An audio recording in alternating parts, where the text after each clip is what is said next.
Good afternoon, folks, and thanks for joining us. Welcome back to another episode of the MMA Sucka Podcast. My name is Tim Wheaton, and the triumphant return of the editor at MMA Sucka, Frazer Krohn. Frazer, how you doing today, sir?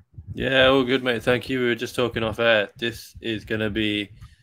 There's a potential for a 10-hour episode today, so what we've decided to do instead is we're going to do an MMA show today, and then we're going to film a quick sort of 20-minute, half-an-hour boxing show focusing on Joshua Usyk too. You know, it's such a big fight. We said we didn't want to half-ass it, so yeah, that'll be coming out tomorrow, and we'll have you know, this will just be pure MMA, UFC, PFL. I mean, BKFC kind of falls into this, I guess, because we've got MMA fighters in BKFC. So yeah, let's jump straight into it.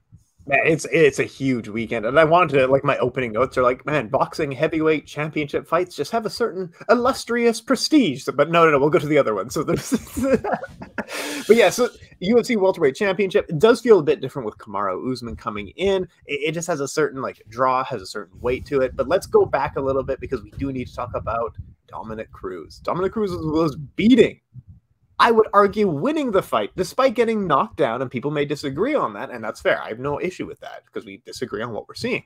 Dominick Cruz, I think, was winning the fight against Marlon Chito Vera until he got knocked out. And I am saying he is probably too old and probably should retire despite winning the fight. What did you see in the fight? How did you feel about the knockout? What is the future of Dominick Cruz?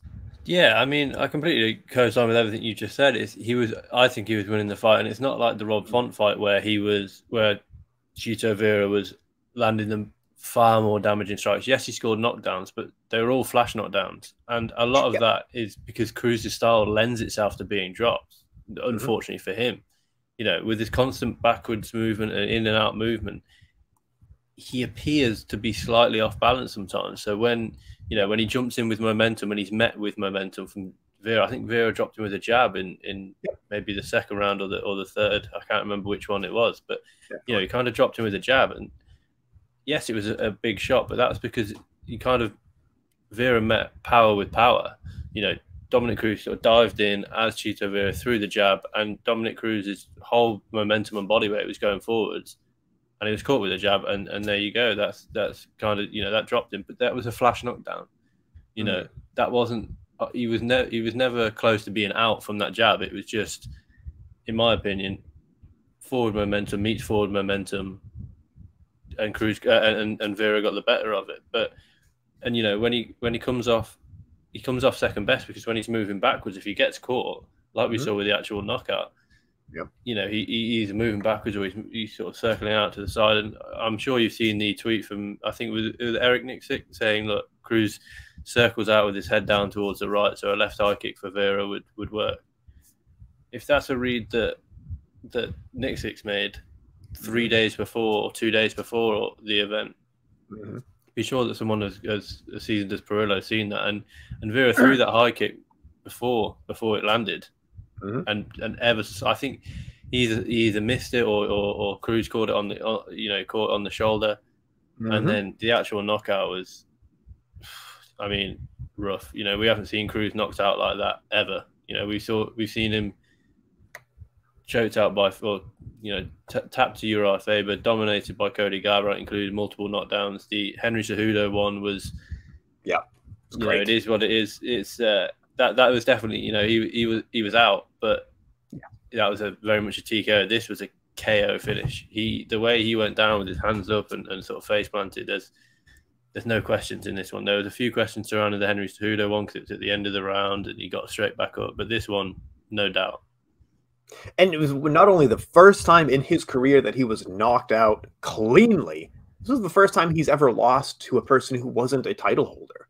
And I think it does, like, I know that we bring it up all the time. Dominick Cruz has fought through multiple generations of bantamweight, and it's surprising that he's still doing it at such a high level. But one of the most drastic changes, you remember how he was doing neo footwork at one point, and now that's just everybody's kind of doing neo footwork. It's just footwork, we call it now. But so not only that, but he was sizing on bantamweights. Now Marlon Chito Vera is towering over him. He's the smaller guy at bantamweight suddenly. Like that, we've seen a massive change. But I do want to throw. So at round 3, my notes say. Round 3, Vera throws a Superman punch. Cruz ducks hard to get away. Round 4, same thing. Throws a cross.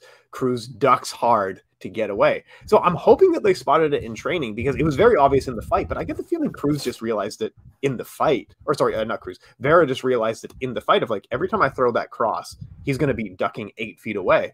Now, this is what we used to talk about in boxing training of like, a lot of people say you don't use head movement in kickboxing and Muay Thai because you get kicked in the head. And that's not really true. That's not the case. It honestly, good head movement in boxing is 1 inch. You want to almost feel the punch next to your face. Dominick Cruz is ducking at the waist. He's going all the way down. And that made him super open to head kicks. And this is why they'd say, like, don't overcompensate. Like, Ross Pearson was one of the best head movements in MMA. You just needed to kick him in the head a couple of times for him to calm down, right? What did you, like, am I wrong on this? No, I completely agree. And like you say, it's also wasted, in my opinion, it's wasted stamina. If you can get out of the way of a punch by, like you say, just 1 inch and you're feeling it brush past your head, that's not a huge movement for you just to drop your shoulder, drop your movement, drop into your hips almost, and sort of just move from the hip and move from the shoulder. It's even better if you can sort of move whilst catching it, because you know you've then felt that power and you kind of know roughly where the strike's coming, the sort of angle of the strike, if you're being able to catch it on the guard.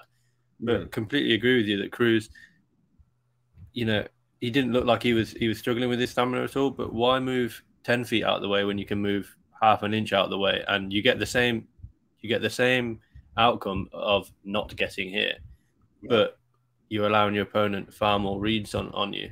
And yeah, you know, when Cruz first came through and he was the footwork guy, we had a lot of plodding strikers, you know, kind of flat-footed, almost a Muay Thai style of most people, even the wrestlers were almost showing a Muay Thai style of feet just plodding forward. And Cruz, I think that's what, you know, he was so far ahead of the game, and now the game's kind of caught up with him, and he hasn't progressed any further than his previous style. I did like that, you know, he was mixing in heavy leg kicks against Chito Vera. He was mixing in the takedown as it went, but then Vera's takedown defense was phenomenal in this one. Yes, he got taken down, I think, in the first round, but you know, that was good.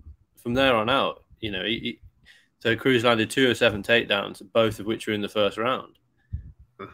He failed on 3 attempts in the third, 1 attempt in the second, and then he attempted 1 in the fourth before being knocked out. But it was a strange fight for me because Chito, as good as Cruz looked, Chito just didn't fight for the first 2 rounds, in my opinion. He was fairly flat-footed. That's him, exactly, right? Yeah. You know, he's dangerous, but he needs to start quicker, in my opinion. Against someone like Cruz, who, you know, you can get these reads on that we've seen people, you know, even Pedro Munoz last time out for Cruz, Pedro began to get the reads on him. He was spamming the leg kick. Vera landed just 11 strikes in the first round. He has to start quicker, in my opinion, against, you know, not saying that Cruz isn't the top guy, but he's not the top of the division anymore. He used to be. There's no doubt about that. And there's a question that he's the greatest bantamweight of all time, but he's no longer at the very upper echelons of the division. Vera can't afford to be two rounds down against, for example, a Petr Yan, an Aljamain Sterling, a TJ Dillashaw. These guys will, you know, they'll do enough. Let's say Vera and goes 2 rounds down. Sterling's good enough to then just do enough to win maybe the 4th round, maybe the 5th round, mixing in the takedown. We've seen that Vera is there to be controlled on the ground. You know, against Aldo, it was 1-1. Aldo took him down, body triangle. Thank you very much. I'll take the fight. So, you know, I think if I was Jason Perillo, I'd make him spar, you know, at least 1 hard round in the back before walking out. At least then his head is ready for the fight. And, you know, yes, it makes it almost into a 6-round fight, but at least he starts at a little bit of a quicker pace. But, you know, as of late, he hasn't had to start at the quicker pace because he's just so dangerous. He's so heavy-handed. He's, you know, I think he's the man with the most finishes in the bantamweight division now. He's at least hit double figures at 10 now. He doesn't need to start quick when he's knocking these guys out, but when the knockouts don't come, he may regret, you know, not really putting his foot on the gas and starting quicker, because let's be honest, he's making these reads on these guys in the first couple of rounds, but when you get up to the very top of the division, these guys don't give you as many reads or don't give you any reads as to how they'll react to his strike. So I think he does need to start quicker, but at the moment, you know, it doesn't really matter because he's doing exactly what he needs to be doing and is finishing fights before the judges get involved. Well, yeah, and he's doing the right things. Like that, you're exactly right. Of like, you and I can see a few issues here and there. Like he's way too calm. Like you need some urgency. And a lot of people have said that he's also a round closer. But of like in the last 30 seconds he'll win the round. That's not even the case. Like he's just way too calm. Of just like, I lost the round, we'll get the next 5. Dude, what?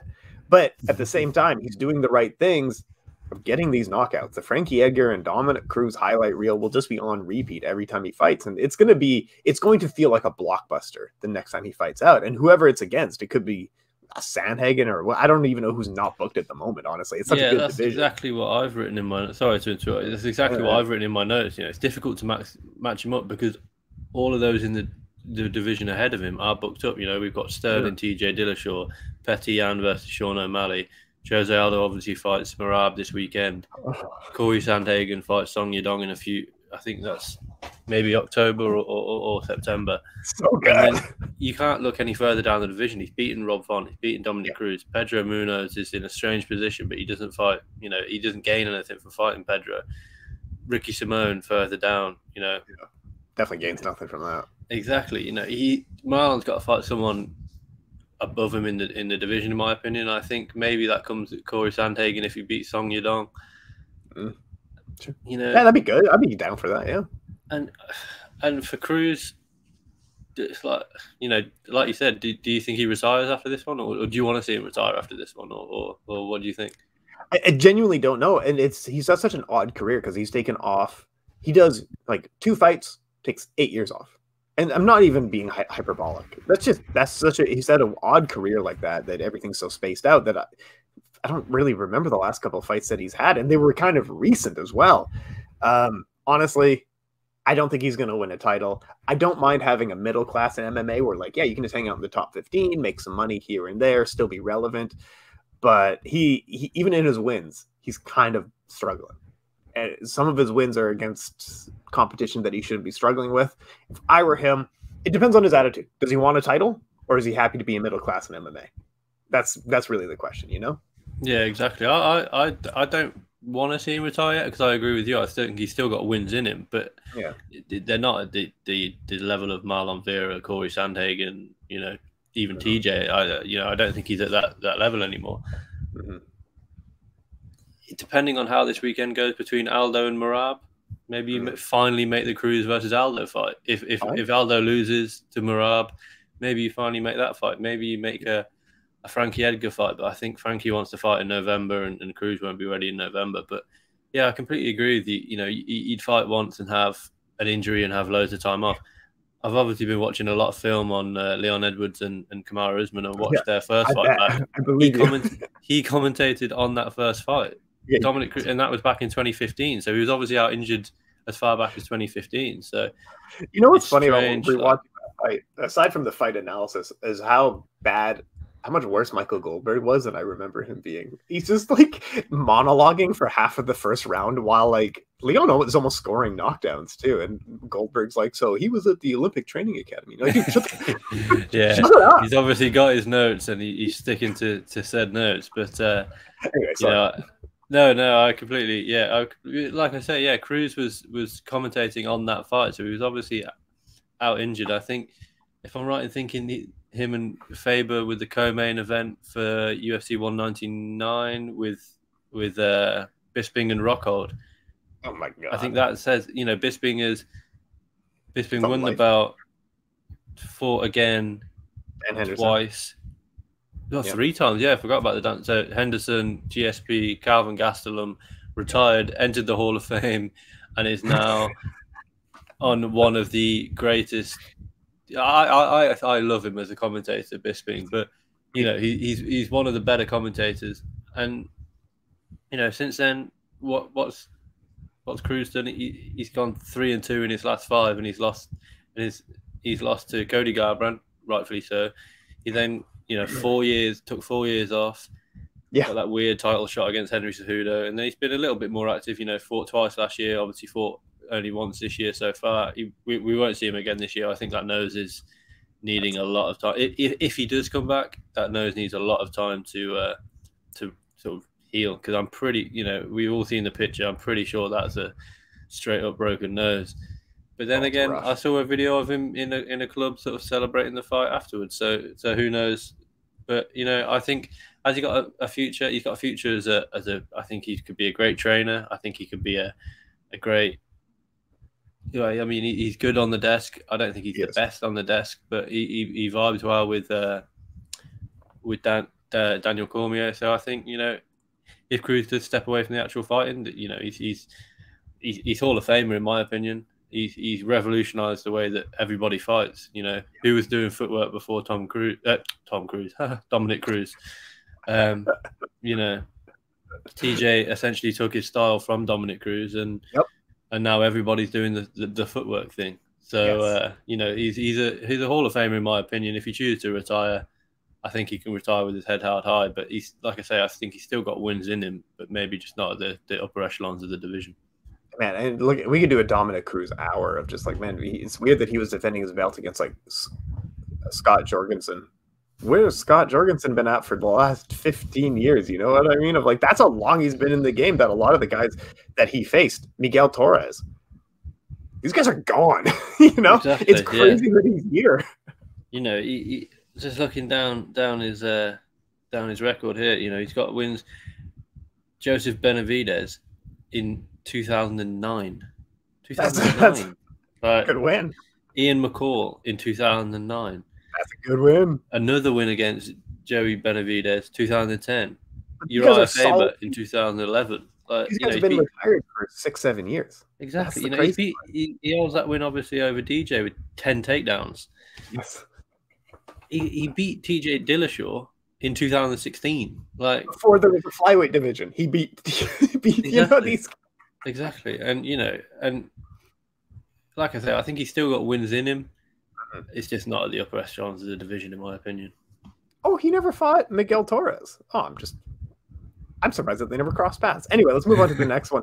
Sometimes, like, we're talking about martial arts. What's the future of these guys? You're ducking too deep. You should just be bobbing and weaving an inch. Sometimes that's the conversation. But when you look at David Onama and Nate Landwehr, you're reminded after this sport is just still a tough man competition, not a martial arts competition. What my notes just say, like, Onama killed a man in round one. Landwehr came back. Landwehr killed a man in round 2. Onama kind of came back. Onama nearly died in round 3 and then came back. Like, I don't know what else to say on it.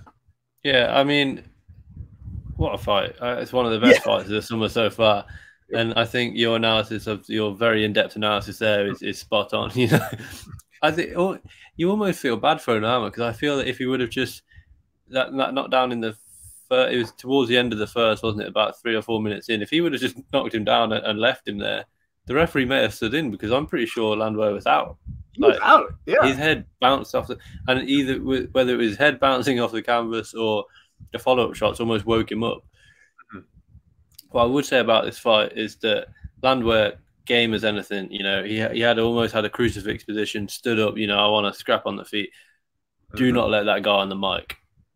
He's a really entertaining fighter, but please don't let that guy on the mic. I missed it. I skipped that part. What happened? I'd say go back and watch it, but please don't. It's just pain. He talks about himself in the third person. Nice. It's painful, but it is what it is. And yeah, it's a great, really entertaining fight. It's just a shame for David Onama, because I know that you're a big fan of his, and he came in on short notice against Mason Jones, obviously dropped the decision there, and then I think he's gone two fights, 2 wins, 2 finishes. Yeah. But then, he drops this one against Nate Land, but he's still quite young. I think he's 28 or 29 now.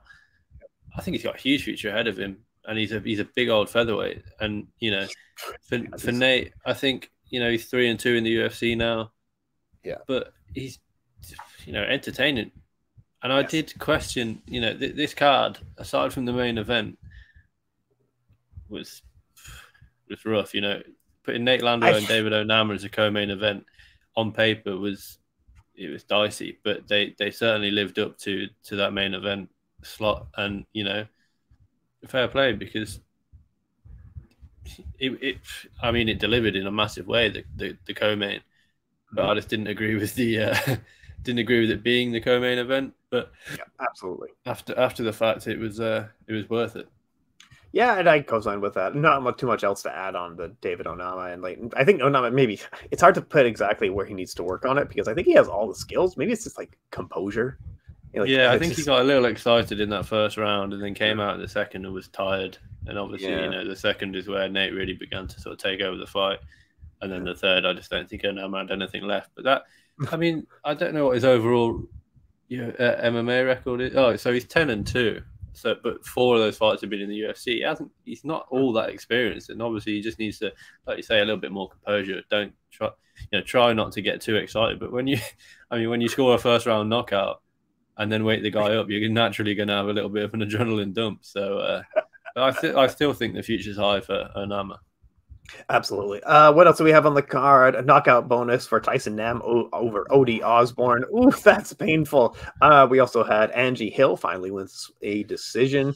Nothing.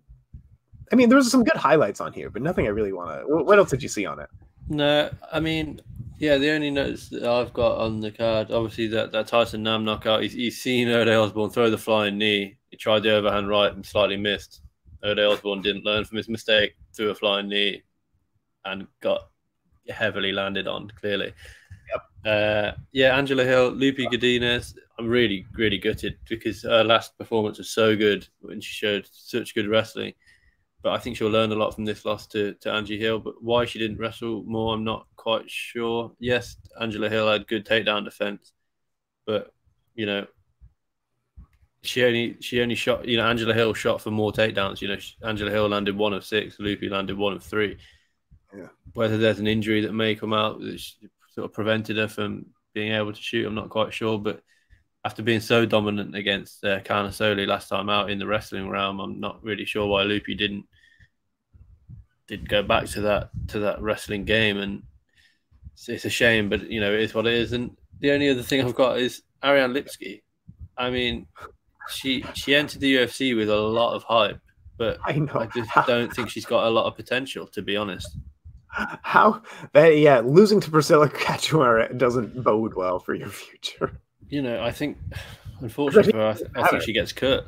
I think she gets cut now. She entered the UFC, she's former KSW strawweight champion, I think, or flyweight champion. I can't remember off the top of my head, but She lost to Joanne. So, there's obviously a lot of faith in it, because she debuted against Joanne Calderwood. You don't debut against JoJo if you're a rookie fighter. She lost that one. She then lost to Molly McCann. She picked up 2 straight wins, including that knee bar, which she played over and over because it is so savage. And it's a really good submission. But then she lost to Antonina Shevchenko. She lost to Montella De La Rosa. Now she's lost to Ariane Lipski. She's got 5 losses in the UFC, 3 of which have been via, TKO, KO. And this is from a girl that's supposedly a striker. It's a little bit dicey, in my opinion, for Ariane Lipski. And, she came in with a lot of hype, but I don't see her having a lot of potential. Yes, she's still fairly young, Ariane Lipski. She's 28, 29, but I'm not sure. Her only win since 2020 has come against Mandy Baum, and Mandy Baum has not looked good herself in the UFC thus far. So Ariane Lipski, it's disappointing, because I picked Lipski. I had a horrible week on my picks this week on MMASucka.com. You can check them out, but I was all over the place with Bellator, PFL, and UFC. But I'm not really quite sure where Lipski goes from here. She's not a big name anymore, and she hasn't got an awful lot of potential, in my opinion. I completely agree. I think that's a wrap. It's not a good win. Sorry, it's not a good loss. It's a bad one. But this weekend we have everybody booked their fight card for August 20th. We have Usyk Joshua. We have UFC 278. We have a BKFC. We have a Glory fight. We have LFA, KSW. We have a PFL this weekend as well. I bet there's stuff that I forgot to list in there. There's so much to talk about this weekend. Where do you want to jump in? Where should we start this? Should we? We'll stick with the UFC for now, and then we'll go into PFL. Why not? And then like we said, we'll do an extra pod tomorrow on Usyk Joshua, just because we don't want to glaze over that, because it's a huge fight for the heavyweight division and in boxing. And if we try and get it in this week's episode, we're either going to be sat here on a very hot day for an hour and a half, which is on a leather seat, which is something that I don't like to do, or we'll glaze over the fight. So yeah, we'll drop an extra pod tomorrow, sort of 20 minutes, half an hour, just completely Usyk Joshua focused. And then let's jump into UFC 278, isn't it? Yeah. Should we start at the main event? Because we're going to debate the main event, I feel like. I'm going to play some devil's advocate because I know we're on the same page, but I gotta pick it apart. But go ahead, set us up. Let's talk about the main event here. It's a good one. This is 7 years in the making since they debuted again. They first fought. Usman got the victory in that one, but it wasn't an easy victory. It's Usman's, I believe, first official fight in the UFC, coming off the Ultimate Fighter. It was Leon's fourth. He dropped his debut, won two straight, and then faced Kamaru Usman. People are complaining about Leon Edwards getting a title shot. Against Islam Makhachev getting a title shot because he hasn't beaten anyone in the upper echelons of the division. And I saw a stat that Leon Edwards hasn't beaten anyone in the upper echelons of the welterweight division. Mm-hmm. It's not through want of trying. If you look down Leon Edwards' record, he's had a lot of cancelled fights. Tried to fight Tyron Woodley in the main event of UFC London a few years back. That one got cancelled because of COVID. He tried to fight Khamzat Chimaev 3 times. Each time, he pulled out once with COVID. Again, not his fault. It's when sort of lots of fights dropping off, and then Khamzat pulled out twice. Mm-hmm. Tried to fight Nate Diaz, and then Nate Diaz pulled out with an injury, and then that one finally went ahead. Tried to fight Jorge Masvidal. Jorge Masvidal pulled out of that one. It's not like Leon's ducking these fights. He's the only one, when Khamzat was on a tear, to sign up for the Khamzat fight. And yeah, people are saying that he ducks the big fights. But if you look at his record, Donald Cerrone, not an easy fight, and at the time, obviously he's retired now, but at the time, he was coming off. He was a good welterweight at the time. He was coming off that win against Yancy Medeiros in the first round. Mm-hmm. And it was I think it was in Shanghai, the main event, which I never understood why they took it all the way over there. But Singapore, my mistake. Singapore, my mistake. Yeah, what's that about? But it is what it is. But it's not. Cowboy is not an easy fight for anyone, especially for someone like Leon Edwards, who, let's be honest, hasn't had an awful lot of high level experience. It is true that he hasn't had it, but it's not, like I say, it's not for want of trying. But you look down his record: Vicente Luque, Brian Barberena, Peter Sabota, Cerrone, Nelson, RDA, which is quality win, and he dominated RDA in my opinion. Bilal Muhammad, he was cruising that fight until the eye poke. Dominated Nate Diaz. I'm not going to hear this. Oh, he was rocked by Nate Diaz. Great. Nate Diaz wins 30 seconds of the last round. If you want to give him the last round, he still loses 4-1 with even maybe a 10-8 in there. That is what it is. Like I say, he signed up to fight Woodley, signed up to fight Khamzat 3 times, signed up to fight Jorge Masvidal. Leon Edwards does not duck fights, and he's wanted this fight for a long time against Kamaru Usman. And Kamaru Usman, looking to make, I think it's the 6th defense of his welterweight title.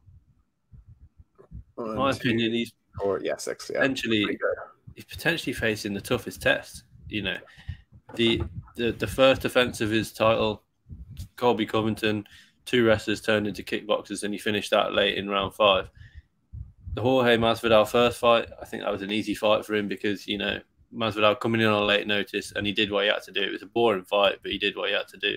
Gilbert Burns, pretty one-dimensional. He's not a great striker, Gilbert Burns, and he used his striking to get the fight, into his realm on the floor. But Kamaru Usman is one of the best wrestlers we've seen in the UFC, and he's not going to be taken down all that easily. Then the Masvidal rematch. I don't think Jorge Masvidal matches up too well against the striking of Kamaru Usman. and then he dominated Colby in the rematch, that was an impressive performance. But I think Leon Edwards could potentially be his toughest test as welterweight champion. I completely co-sign with you. I think this is a good fight potentially for Leon Edwards for a few different reasons. And, it's funny to talk about Kamaru Usman because there's so clearly two chapters to this man's career where now we're seeing like he's really fallen in love with his hands and striking and has done it for the last 5 fights. Previous to that, he was kind of a clinch wrestler. But what he never was, and I want to dispel this myth, when you picture good wrestling in MMA, you're picturing Daniel Cormier's and Mark Coleman's and Matt Hughes and Khabib Nurmagomedov's, who are like strong, top position, power doubles, top, getting mount, ground and pound. That was never Kamaru Usman. He rarely got power doubles. He rarely got takedowns that weren't off the cage. He actually, can you recall a single time he's passed guard? That's the thing. Yeah. He does like clinch, he does takedowns, he lets the guys back up and does kind of like rinse and repeat. Sorry, go ahead. No, I was just saying, the last time I can remember him laying down some serious ground and pound was potentially even against Leon Edwards back in 2015. He had him up against the cage and was laying down some serious ground and pound. Yes, he was laying down some ground and pound on Colby, but they weren't getting through. They were just, hitting the shoulders and the forearms of Colby. Yeah, I completely agree with you. I've written a keys to victory using video analysis I can do for every pay-per-view, and I've centered it around Kamaru Usman potentially turning back into the wrestler that we know he can be, because I think he'll be outstruck by Leon Edwards. Absolutely, I really do. I think Edwards is a much slicker striker, and I think yes, Kamaru Usman is a good striker. There's no doubt about it. He's ask Jorge Masvidal if he's woken up yet. But there's a 2-inch reach advantage for Kamaru Usman, but a 2-inch height advantage for Leon Edwards. So that kind of nullifies that they pretty much now got the same reach, because yes, the reach is higher for Kamaru, but he stands smaller, so Edwards can stand a little bit longer and still pump out that jab. I don't see Kamaru being able to stand with Leon Edwards for too long. Unless he has a false sense of how well he's doing on the feet and doesn't quite understand maybe that he's being outstruck. Leon Edwards, I think, can outpoint Kamaru Usman on the feet for 25 minutes. Yeah, I think so too. But this is mixed martial arts. I think Kamaru has to sit back on that wrestling if he wants to beat Leon Edwards, because like I say, I think he gets outpointed on the feet, but Edwards potentially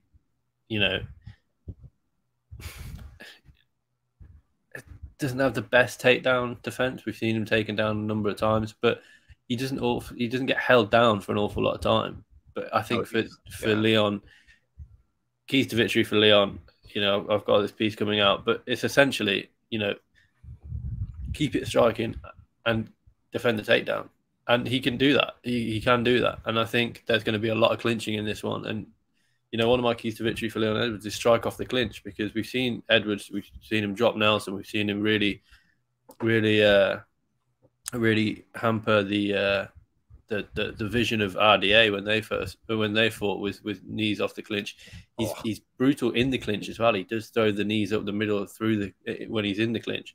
Kamaru, for all his strong wrestling game in the clinch, his striking off the clinch is not great. He swings wild, like looping overhand rights. I've watched a lot of footage. I've got 2 examples in the piece. I'll try and get the piece up for when this podcast goes out, so Tim will link it below. And he swings wild sort of overhand rights off the clinch. Now Leon can get inside and beat the elbow is obviously the shorter shot than the looping overhand right. If he can land those elbows in Kamaru, it could cut him up, and we could see Kamaru in a bit of danger for the first time in we haven't seen Kamaru in danger since maybe the first Colby Covington fight, really, or maybe the Gilbert Burns fight. He was rocked slightly in that first round, but certainly he recovered really quickly. If I don't think we've ever seen him cut up really badly. Maybe that first Colby Covington fight.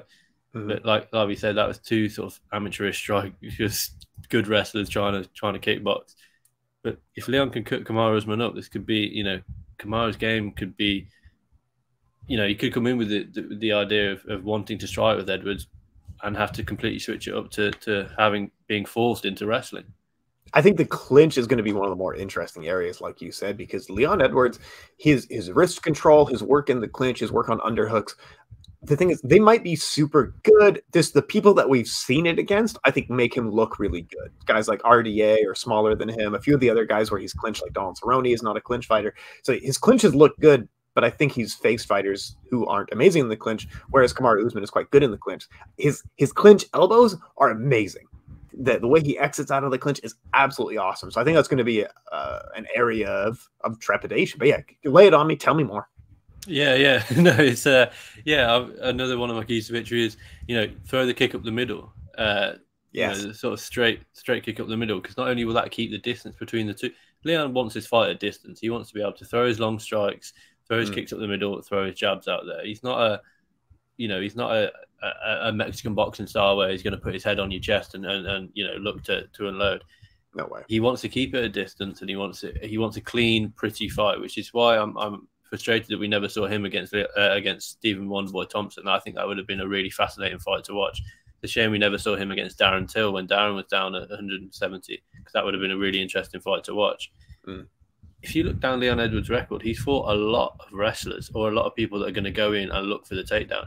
Yes, when he fought Nate Diaz, he just dominated he dominated the striking, he mixed in the takedowns, he was, tripping Diaz, he was brutalizing the legs of Diaz. I think that's his best overall performance. But before then, Bilal Muhammad, we saw what he's done against a lot of guys, especially in recent times. Bilal, he's fought, I think, when he fought Vicente Luque, took him down, dominated him on the floor. Stephen Thompson landed 7 takedowns against Stephen Thompson. Against Leon Edwards, he didn't even shoot for a takedown, because I don't think Leon allowed him to shoot for that takedown. Yes, it ended prematurely, but we had one full round and he wasn't able to get the takedown at all. We did have one full round. Yeah, 5 minutes is 5 minutes, but the fact remains that he wasn't able to get a takedown at all. I think what you're getting at is that his takedown defense, similar to someone like Jose Aldo, is not so much sprawling; it's stance and positioning in the cage, right? It's for sure, yeah, for sure, and really start kind of thing.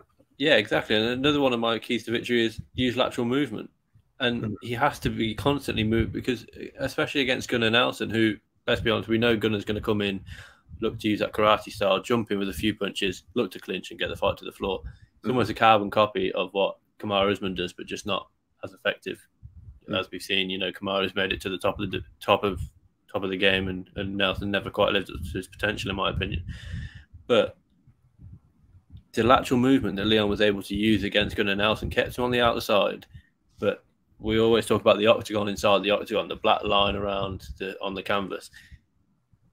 Whenever he appeared to get sort of cage side of that octagon, inside the octagon, where it could have been corralled, he just threw a few strikes and reset and sort of used his lateral movement to really. There's one example that I've got in the piece. It's a really good example of that. Nelson sort of closing in on him, but Leon manages to sort of circle out and really get away from Nelson and reset. Bang! He's in the middle of the cage and he's being able to throw a strike. So I think Leon's footwork is going to be paramount in this one to prevent being stuck up against the cage, stuck in the clinch. Because we know Kamaru Usman can make it a boring fight and can probably hold Leon Edwards in the clinch up against the cage, like he did against Jorge Masvidal the first time, for 20 of 25 minutes. And the only 5 minutes that he might strike with Leon Edwards. So Leon needs to not allow himself to get into that position where he is, stuck with his back against the fence, because, like we say, Kamaru can stall the fight almost and win a fairly boring decision. We've seen it, unfortunately, many times from Kamaru. Yeah.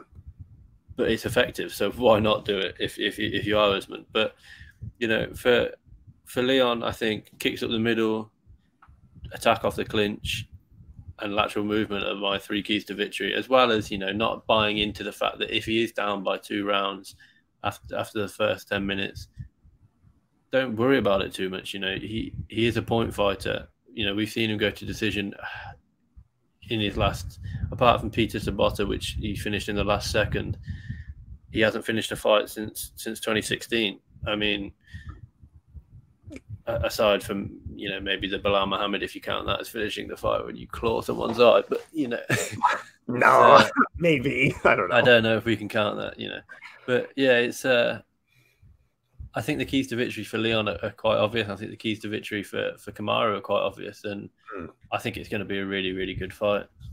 I completely co-sign with everything that you're saying. And I think there's a lot of benefits working in Leon's favor. But MMA is such a weird thing where, like, on one hand, like, let's just talk stand-up. That fight might do that.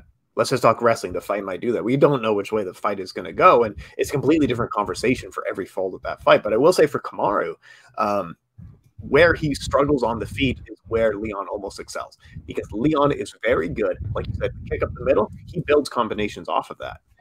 Kamaru Usman reaches for every kick to block it. That's his thing. He'll always reach down. And he also gets flustered in combination punching. When people are throwing 2-3 punches and we're getting into second and third layers into striking, he's so good at the first layer. It's the second and third layer that he really starts to struggle. Whereas Leon Edwards excels in all those areas, right? For sure. And, you know, we thought how many times this week are we going to see Usman knocking out Jorge Masvidal? But Masvidal's never been a guy to accept a punch, as it were. He's always been a guy to try and take a punch or sort of slip out the way of it. Mm-hmm. Edwards isn't going to slip completely, you know, straight backwards. He'll slip out and around and use that lateral movement, and then he'll go again. He's clever. Exactly. And, you know, if Usman just throw this big looping overhand right like he knocked Masvidal out with, Edwards isn't going to be there for it to land. And if it does land, I can see Edwards shelling up and then returning with 3 or 4 and probably getting the better of that exchange. Like you say, it's not the first phase. The first phase will probably be the jab of Usman. The second phase will be the right hand behind the jab. It's the third, fourth, fifth, sixth phase where, you know, Edwards might even initiate the clinch. If he can see that Usman's off balance, he'll throw knees up the middle. He'll throw the knee. And, you know, I completely agree with what you said as well with Kamaru reaches for the kicks. It's every time a bad habit of his, really. It's similar to what we saw with Yoel Romero when he used to try and sweep the kick away.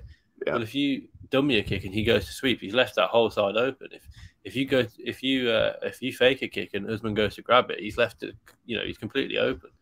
And another bad habit, well, not even a bad habit, another tactic that Usman uses is he fakes a takedown by sort of almost double leg grabbing. And it's really obvious, isn't it? A kick up the middle or a knee up the middle will prevent him from doing it. If he gets caught with a knee early on, you know, he fakes that takedown. It works because it gets guys, you know, moving backwards. But if Leon meets fire with fire and tries to throw that kick up the middle or a knee up the middle and it lands on Kamaru, who knows what will happen? So I think, you know, like we've been saying, Leon Edwards' keys to victory. I don't think this is as wide a fight as people maybe make out. I mean, Kamaru is certainly going to be the favourite going in based on strength of schedule and you know, experience at the top level. But I don't think Leon Edwards will care about that kind of thing. You know, he doesn't come from a massive team. He comes from Renegade in Birmingham. Mm-hmm. He hasn't got the pressure of, you know, everyone at Renegade well, everyone in the UK at the moment is all about Leon Edwards getting this title shot. Yes. And hopefully, you know, unfortunately, I do think Usman wins. I just think that, you know, he's got slightly more keys to victory, to be honest, than I think the wrestling is going to be a huge part of it if he needs to lean on it. In my opinion, he can't outstrike Leon Edwards, but he can out-wrestle him. He can out-MMA him, as it were. Sorry, go ahead. No, I was just saying, from a British perspective, hopefully it's third time lucky. We had Dan Hardy dominated by GSP. We had Darren Till, you know, choked out by Tyron Woodley. Hopefully it's third time lucky with Leon Edwards to get that welterweight strap for Britain. I love it. That was such a good closer as well. Now I'm going to sing the praises of Kamaru Usman. And here's why I think Kamaru Usman, here's his keys to victory and why I think he has some potential to win. Do you remember? There's a few factors I don't want to throw at you. And then there's a few maybes. But do you remember against Gilbert Burns when Kamaru Usman did that pull counter? He never did it again in his career. However, I went back and watched a bunch of the Leon Edwards fights to see, like, did anyone try this pull counter against him and how did he react to a pull counter? The people that he's fought lead with their face and have never thought to block or dodge a punch in their life. These like think about like RDA. He just takes a punch and walks forward. Nate Diaz, Gunnar Nelson to a lesser extent. Tom Cerrone kind of, yeah. Ryan Barberina, very much so, leads with his face. This will be the first time that Leon Edwards has actually fought someone who isn't going to just keep walking forward into punches. Like, this is the first time in a long time. Because Kamaru Usman can actually utilize head movement. He can counter strike fairly well. If he tries a pull counter, that might be the first time that Leon Edwards has seen that in the octagon, because Nate Diaz certainly is not going to be doing that kind of stuff. So I think, as much as I think Leon is amazingly talented, I think he's actually benefited a lot from very good matchmaking. Like, we got a guy who can't block punches. Perfect. Yeah, put him up against Leon Edwards. You know what I mean? It's been RDA, it's been Nate Diaz, it's been Brian Barberina, guys like that. Also, I know you mentioned it, but his lead hook sucks. His lead hook has been bad for a long time. Like, his lead hook, even against Bilal Muhammad, I was like, man, what do you do? Because he starts it at the hip and he kind of curls it around, and like, it's not Ryan Garcia parallel to your body. He just kind of like whips it out. And that was the punch that got him into trouble against Nathan Diaz. He was throwing that stupid lead hook. That was the same lead hook that Jorge Masvidal got knocked out trying to throw, right? If he does that, if Leon Edwards doesn't fix his lead hook, don't even throw it, honestly. If he doesn't fix it, I mean, Kamaru Usman packs a ton of power. And that could absolutely end the night for him. So in addition to the wrestling, I do think there's a few factors that Kamaru Usman could try. I think body work is going to be beneficial. Not a lot of people have dug to the body against Leon Edwards. Kamaru Usman has shown, especially against Covington, that he has some pretty good body punches. I don't know if he can outpoint him. That kind of game of like the second layer where you're faking high, punching to the body low, coming back high again. I'm not sure if Kamaru is quite there because all of his body work is so one single shot. But I think there are some factors where Kamaru Usman could win on the feet. But yeah, I think this fight, if Kamaru is going to win, it's going to be a little bit of strike back and forth, a lot of clinch work, maybe into takedowns. But I think it's going to be a frustrating fight, win or lose. Like, for whoever takes this fight, it's going to be tough. Anyway, I threw some very technical pull counters and left hooks. What do you see? What do you think? Yeah, I completely agree. And, you know, with the sort of almost lazy left hook of Leon, maybe the only thing I can kind of think is maybe that might play to his benefit, because he can get out of here. Honestly, I mean, against Nate Diaz, it's not a great thing to do, because Nate's never going to shoot in on you. But if your strike is coming from below, it's coming from below the eye line. Let's say that, you know, inevitably Usman will make that read, because he's such, you know, and with Whitman in his corner, they're going to have seen the same thing that you've seen. That probably he got caught against Nate Diaz. He got him into slight trouble against Bilal Muhammad, but Bilal wasn't able to pick up on it, or at least utilize it in that fight, because it got stopped prematurely. Mm-hmm. If the hook is coming from a strange angle, it's almost coming from an uppercut angle with a sort of a hook finish. Yeah, it starts at the hip kind of thing. It's out of the eye line of Usman for a start, but that also could potentially prevent him from. Well, I mean, I'm throwing it with my left, but obviously Leon's a southpaw, so it'll be coming with the right hand. That might prevent Kamaru going for the shot, perhaps. You know, not prevent him, but give him an extra thing to think about when he goes. You know, if Leon is throwing that hook that's coming up from the sort of uppercut and it's coming round, you know, audio listeners won't see that I've since me and Tim have been talking, we've thrown about 30 or 40 hooks just to try and imitate what he does. You know, but yeah. It might give Kamaru another thing to think about. Okay, that hook might, you know, is it going to be a hook? Is it going to be an uppercut? But I completely agree with someone with the power of Kamaru Usman. You don't want to be starting any shots from your hip unless it's a kick. You know, you want to be chambering the kicks from the hip, but you don't want to be throwing any hand strikes from the hip, because I mean, you're leaving that complete side of your body open. If you're throwing from the hip, all of that side of your body's open to be. And you know, Kamaru Usman is highly unlikely to throw a big roundhouse kick, a big high kick. It's not going to happen. His knees barely work. Exactly. Wow, but yeah, go on. Yeah, you know, but Edwards leaves himself open to a big hook from Usman if he throws that sort of lazy, as it were, strike. It is a lazy strike because he's not got the right hand position. But obviously, and we can't even say, well, it's been working for him because we saw again, Nate Diaz is not a power puncher. No. When's the last time Nate Diaz finished a fight with strikes? Well, come on. I honestly could not tell you. The last decade, I would bet. Exactly. The last win that I can remember Nate Diaz getting via finish was, McGregor. Yeah. So he finished Gray Maynard with strikes in 2013. That's a pretty good one. I mean, Gray was so past his prime by then and got cut by the UFC, I think, right after that. But it's 2013. He's not a power, but the point is he's not a power striker. Yes, he rocked McGregor. McGregor was that's a discussion for another day. He did well against Anthony Pettis, but that was, he didn't manage to almost get anything off against Jorge Masvidal when they fought, and yet he still rocked Leon Edwards.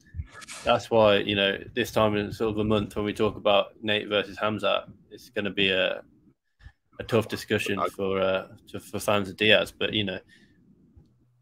if you're getting rocked by Nate Diaz, Kamaru Usman's going to seriously cause you problems, in my opinion.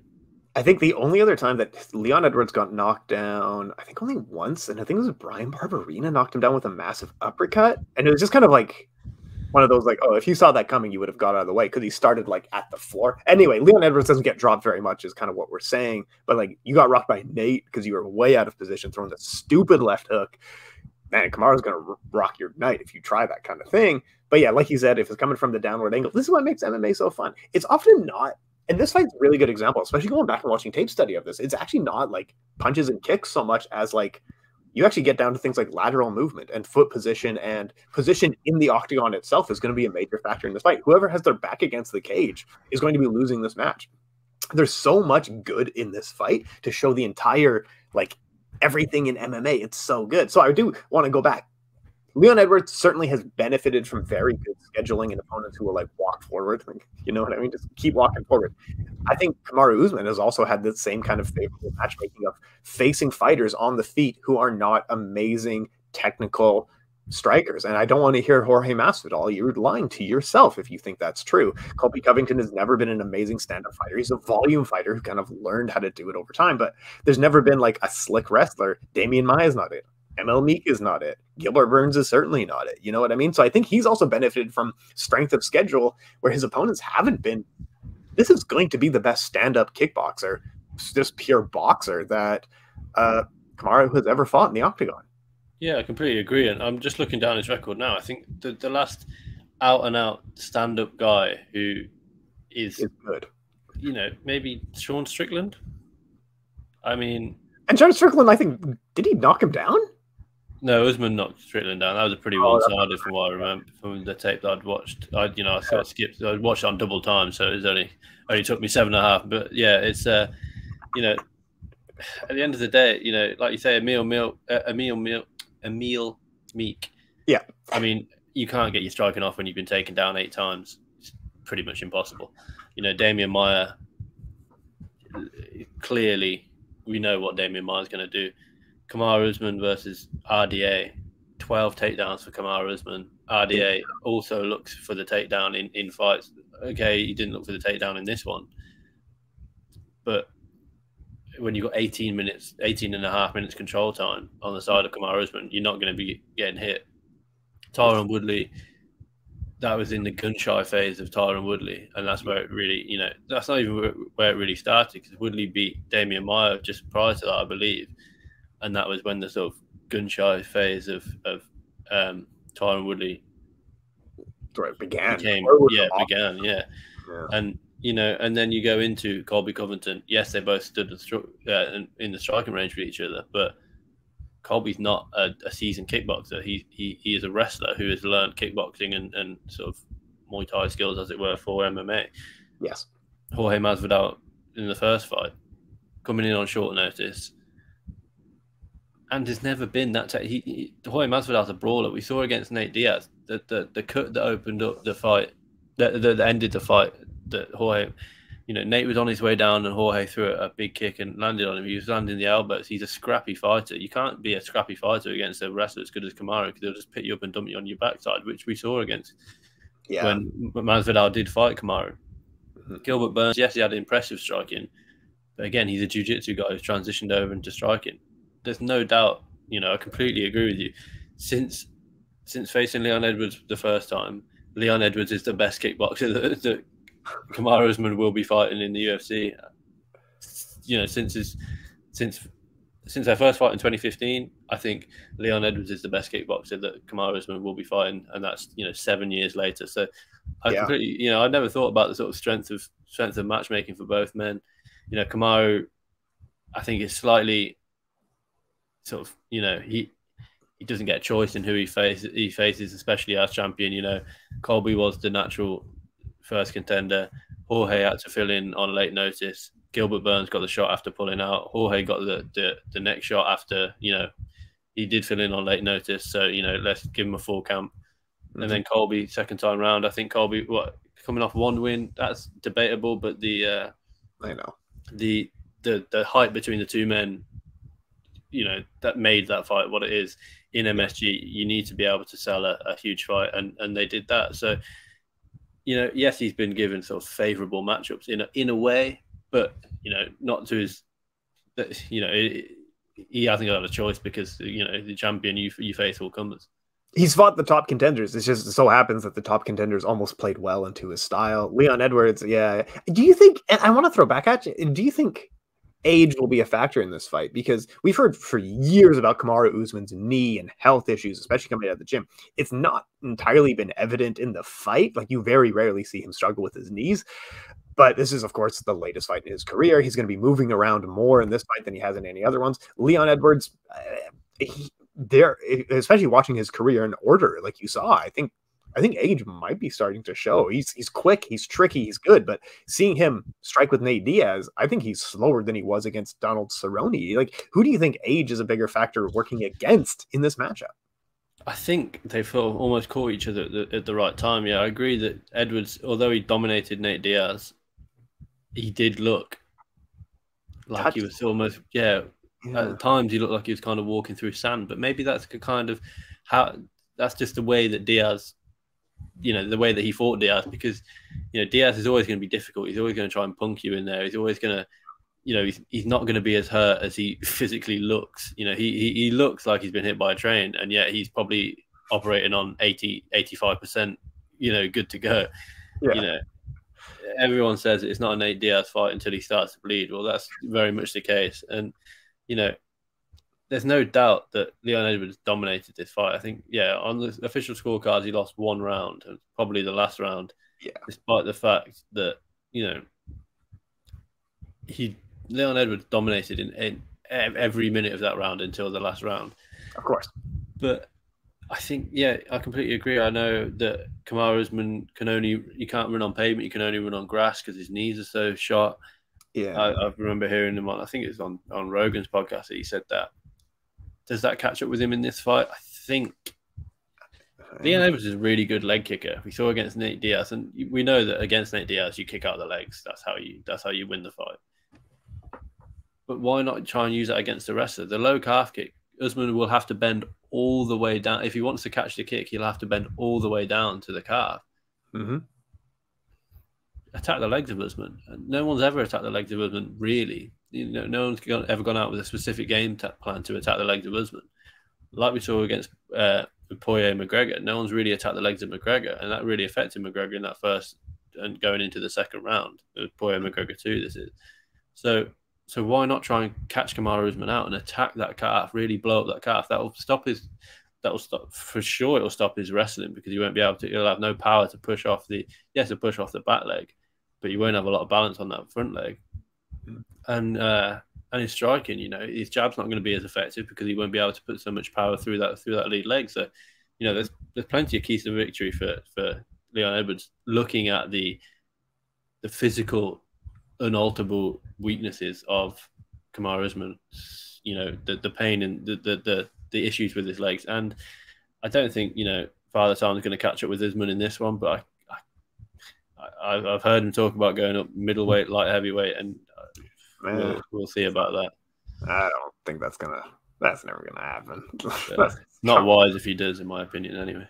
No, I think, but yeah, so Man, it's such a good fight. You can tell this is such a good fight. We're excited. I am picking Leon Edwards, but I'll be doing the keys to victory for Mr. Usman later this week, while Frazer is going to be doing the keys to victory for Leon Edwards later this week. So we'll have some fucking funny articles. I'm so happy that we did Usyk Joshua tomorrow as well, because we're like we hit an hour already. We did two fights today. But let's take a look at the rest of UFC 278. Paulo Costa versus Luke Rockhold. God, we get style, man. What are we doing, man? I'm glad that this fight's finally happened, because it feels like this fight's been booked since forever. Paulo Costa last time out against Vettori he came in for a £185 fight, he came in at about £225. So they had to twice. I think they made it if I remember correctly, they made it a catch weight, and then they made it a light heavyweight bout. And he still lost. For Rockhold, last time out, I mean, that was one of the most brutal hook knockouts that we've ever seen against Jan Blachowicz up at 205. That's rough. You know, he's without a win since 2017, and that was against David Branch. You know, that's rough.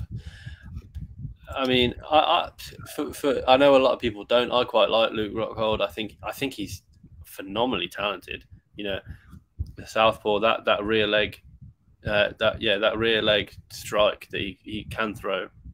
Yeah, I think will play a huge factor. I think he needs to do what Izzy did, smash the leg to Paulo Costa, but then mix up the takedowns. Paulo Costa, we haven't seen him have to fight off his back an awful lot. You know, he's got an 80% takedown defense. Mm-hmm. But we know that Luke Rockhold isn't a particularly good wrestler. You know, he's 30% takedown accuracy, but when he gets on top, he's one of the most dominant top wrestlers that we've seen, or top jiu-jitsu guys that we've seen.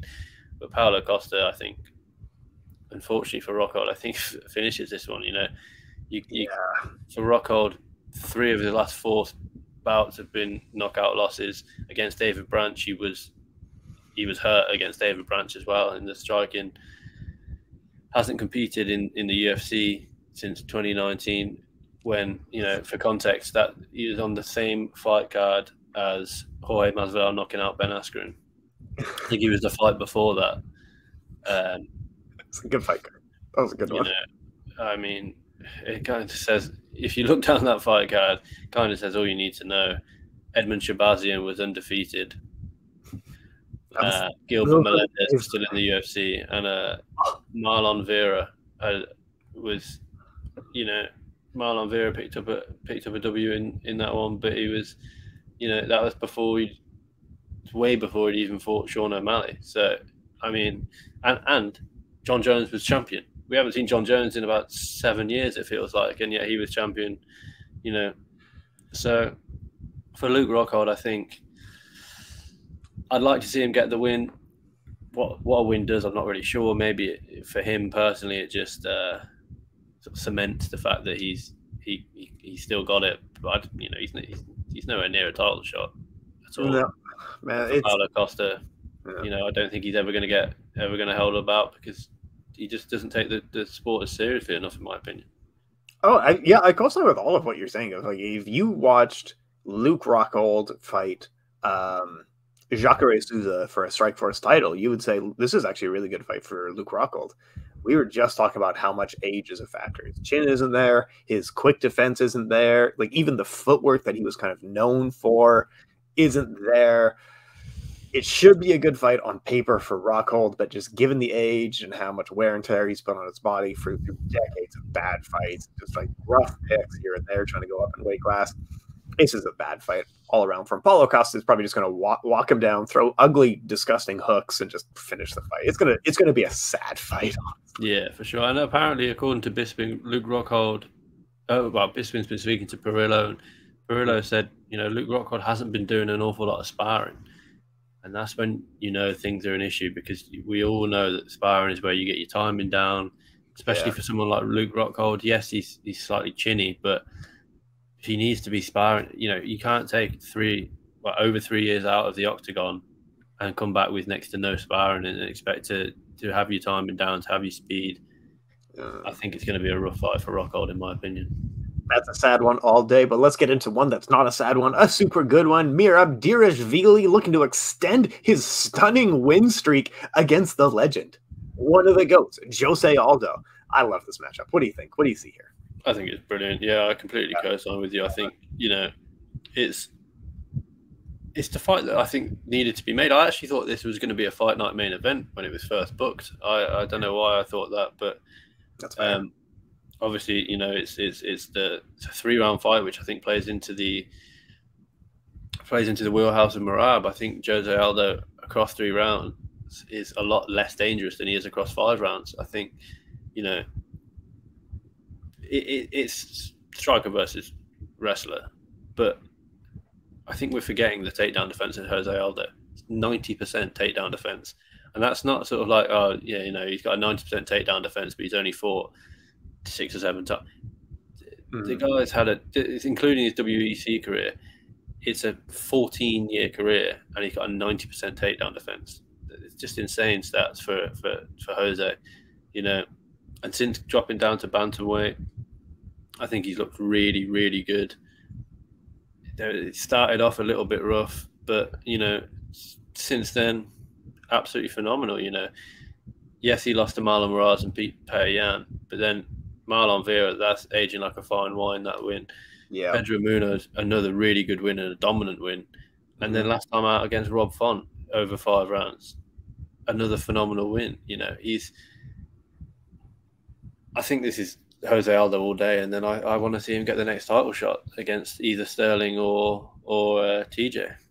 I actually agree that Jose Aldo probably wins this fight. And like you said, it's not just the takedown defense. It's often just positioning, the way his feet are. Aldo is just like Leon Edwards, quite often stopping takedowns before they even start. It's just the way his feet are. I don't think Merab Dvalishvili has faced someone at this level quite yet. And again, Merab might win. We might just be wrong. Age catches all people, and that's fine. But I have Aldo here on paper. Absolutely. Yeah, for sure. I mean, averaging 7.3 takedowns per 15 minutes for Merab is insane. Yeah. But we saw him against last time out against Marlon Moraes. If Marlon Moraes can sting and hurt you, Aldo's going to be able to catch that chin as well. And I don't think Aldo's going to fade like Marlon Moraes did. And I think Merab's got a huge potential in this fight to win it.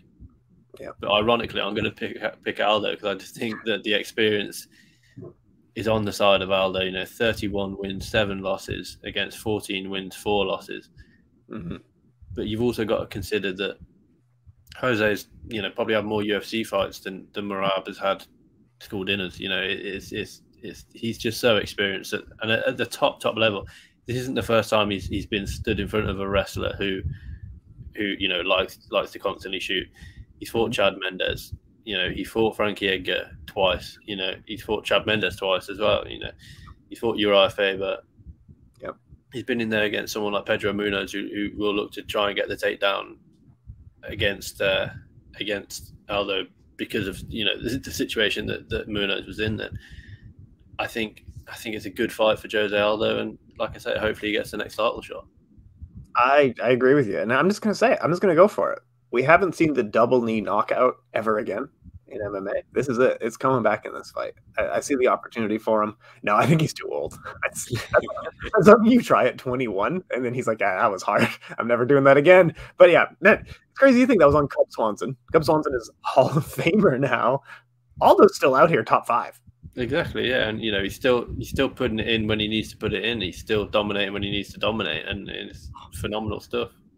Unreal. What else do you see on the card? We got a couple of heavyweights. We got a light heavyweight, which is comical, but it is what it is. What else do you see on the card that's actually worth talking about here? I think those are the good ones. Am I right? Yeah, I think outside of the three sort of main events, as it were, I think it gets a little bit touch and go. But one caveat going into this is Lucy Pudlova returns. She was in the UFC. She suffered 4 straight losses.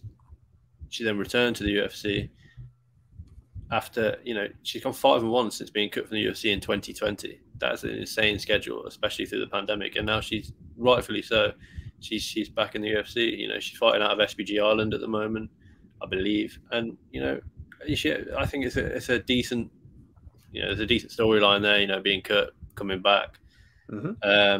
And yeah, the other fight for me to look out for, Miranda Maverick returns. Miranda Maverick's always good. You know, she did call for the Molly McCann fight. We know Molly McCann's now booked, so she'll be looking to put on a statement, and she'll be looking to call out someone maybe higher than her in the rankings, or at least get herself into the rankings. I don't believe that she's ranked in the UFC at the moment, Miranda Maverick.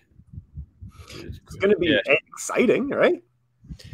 I mean, I think the ceiling is very high for Maverick. You know, she's coming off that second round victory last time out, but she lost 2 straight before that. So I think she really needs a win here to sort of kick on and you know, accentuate that her place in the rankings of the UFC flyweight division. Yeah, I think it's going to be a fun one. Is this? I mean, we were talking about the last 3 fights on this card are quite good. Is it a stay up kind of card for the main event, or do you think? What do you think? I think it definitely could be. I mean, personally, I won't. I'll be in London for PFL this weekend, working for MMA Sucka down there. So I won't be able to stay up. But it's certainly don't check your phone in the morning, catch up on the fights without knowing any of the results kind of fight card, in my opinion. Yeah, I agree. I think this is an early morning alarm. Maybe try to get up at 5 because I'm highly interested in that main event. I think that's going to be a ton of fun. But we also have PFL this weekend. Let's get into it a little bit. Kayla Harrison will be fighting in the main event here, and let me bring up the card so I know what I'm talking about. Yeah, you know, Kayla Harrison, 14-0 at the moment, will be winning in the main event against Martina Jindarova. If I'm Kayla, I'm struggling for motivation at this point. You know, she's 14-0. She's supposed to be fighting Julia Budd last time out. Budd had to withdraw with an injury. She's now fighting someone that's 6-2. You know, I just don't. If I'm Kayla Harrison, I'm struggling for motivation. In all seriousness, you know, the only motivation I've got is to put on a phenomenal performance now and try and get a Cyborg fight. That's the only motivation I've got at the moment. If I'm Kayla. Yeah, I know. And because did you see? I think it was his manager or someone like that was trying to put out like $2 million for the winner for a Cyborg fight. I forget who it was exactly, but someone's trying to put up the money, and like, why not? If you've got free agency after the tournament, I bet this whole tournament she takes no damage. Yeah, for sure. I mean,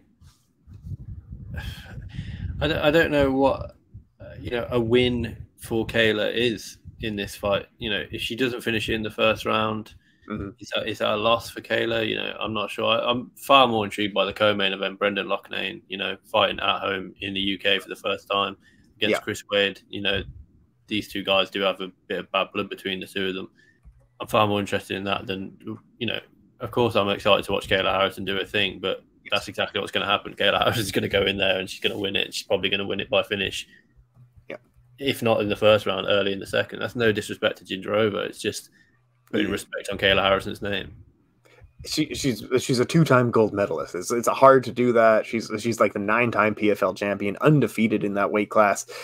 There's no one in that weight class on her level is the problem. But what do you think of Chris Wade and Brendan? What are we looking at in this one? I don't know. I can't remember an awful lot about Chris Wade from his UFC career. I believe he was, you know, cut from the UFC a long time ago now. Yeah, so his last fight was in 2017. Did hold a decision loss against Islam Makhachev, which is obviously aging quite well. But for me, I think Brendan really needs to win this one. He didn't look great last time out. He suffered that sort of swollen eye injury, and then the fight before that, I think it was a low blow or an eye poke, and he got a technical decision. He really needs to kick on now because, you know, he was obviously didn't get that place on the Contender Series, but, you know, he's fighting in his home country of obviously the UK. He hasn't fought in the UK for a number of years now. And, you know, there's plenty of UK talent throughout the card. There's 2 guys on the prelims, Stuart Austin and Simeon Powell. And then on the post-lims, you've got the fight that I'm maybe most looking forward to, Dakota Ditchova. She's 5-0 flyweight, I think she is. Trying to set up an interview with her later on this week. You know, she's just been signed to the PFL. She's been out training in America, spending most of her time at ATT.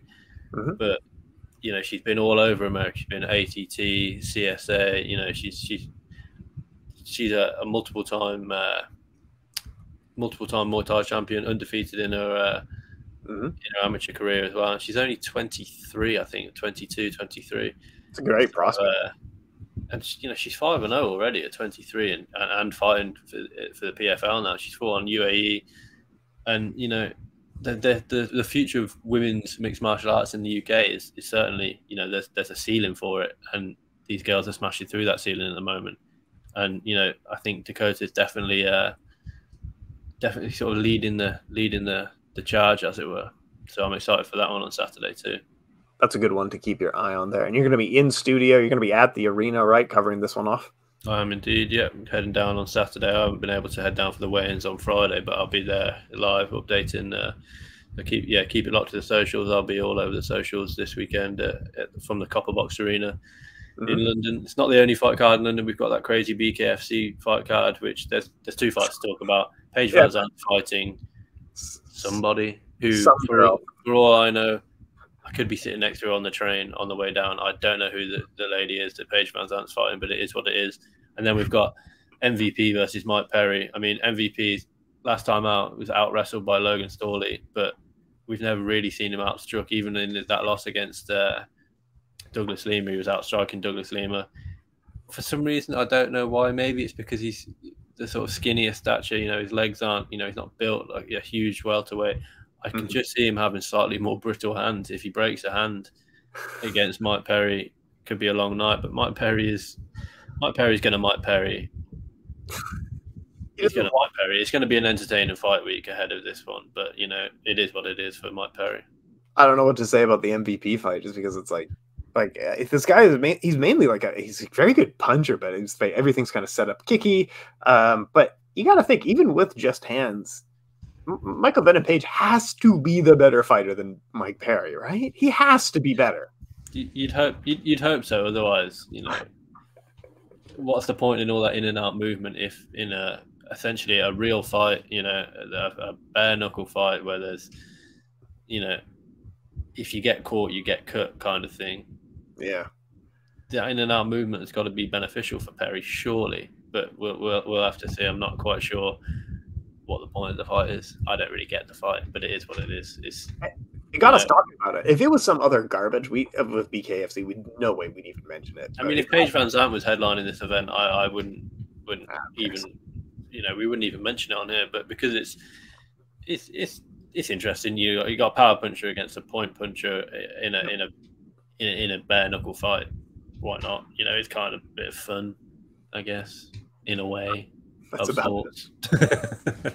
I mean, let's be real. Neither of us are watching it. We're going to catch the highlights later on in the night. So I should tell you, we get paid to cover this. And we're just like, let's get BKFC. Anyway, so it's been a loaded weekend. We got all the UFC covered off. We got everything covered off PFL. Tomorrow will be Usyk Joshua discussion. Anything else we need to cover before we head out of here?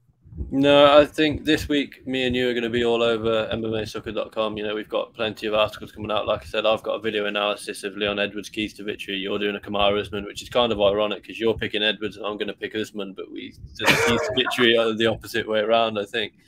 I've got a piece on how big a week it is for UK MMA. We've got Brendan Loughnane and Dakota Ditchever, like I mentioned, for PFL, Leon Edwards, Anthony Joshua. Got a couple of guys competing in the Contender Series, and we've got MVP. So that'll be out probably tomorrow, maybe later today if I can find time to finish it off. But we're looking at loads of UK MMA prospects and loads of UK combat sports as a whole.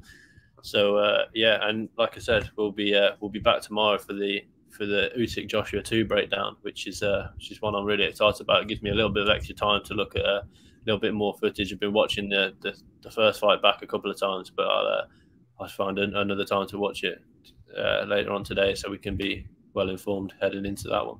I love it. Awesome. Appreciate your time, and we will see you tomorrow, sir. Thank you very much.